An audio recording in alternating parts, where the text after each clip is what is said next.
Hello everyone, good morning. My name is Mr. Martins Bamile, as you all know. And today on our musical tips, we're going to be talking about musical staffs and ledger lines. In our previous video, you can go back to our YouTube channel to check it out. I discussed extensively on our musical staff. We have two major clefs. We have the treble clef and we have the bass clef. On the treble clef, we have 5 lines, 1, 2, 3, 4, 5, and 4 spaces, 1, 2, 3, 4. The same thing goes for the bass clef, 1, 2, 3, 4, 5, and 4 spaces, 1, 2, 3, 4. In that previous video, I took out my time to explain the various alphabets on each line and spaces. We're not going to go into that today. We're going to be putting our attention on the ledger lines in music. What a ledger line connotes and means is very simple. A ledger line is used to notate pitch above or below the natural lines and spaces.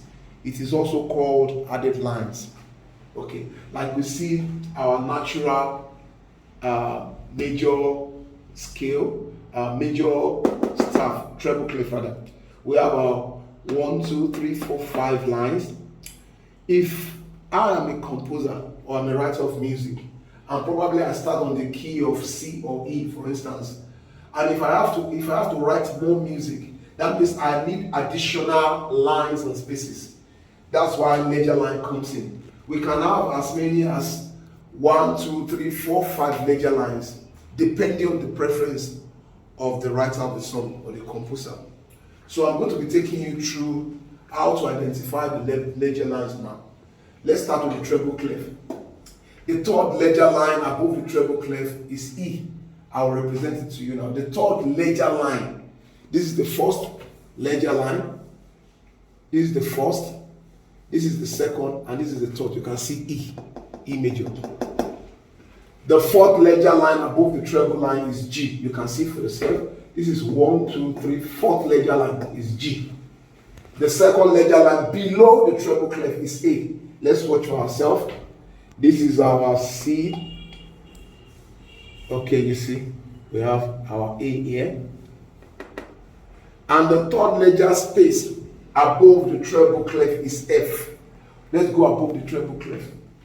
The third ledger space, this is the first, second, third ledger space. What do you have there? F, according to what I wrote here. So let's go to our bass clef. On our bass clef, we have the second ledger line above bass clef is E major, above bass clef. This is the last line of the bass clef. Then they said the second ledger line above bass clef. We're going to look at it. The first, the second is E, you see. Is E, E major. The third ledger line above bass clef is G. Let's look for it. Look at it. Look at it. G. 1, 2, 3. 1, 2, 3. Third ledger line is G. The third ledger space above bass clef is A. Above bass clef, the third ledger space. Let's count. 1, 2, 3. This is the space because this is the line. So this is A. Good. And the last one, the third ledger line below bass clef is A. Let's come below bass clef and let's count down. 1, 2. The third ledger line below bass clef is A major, as you can see.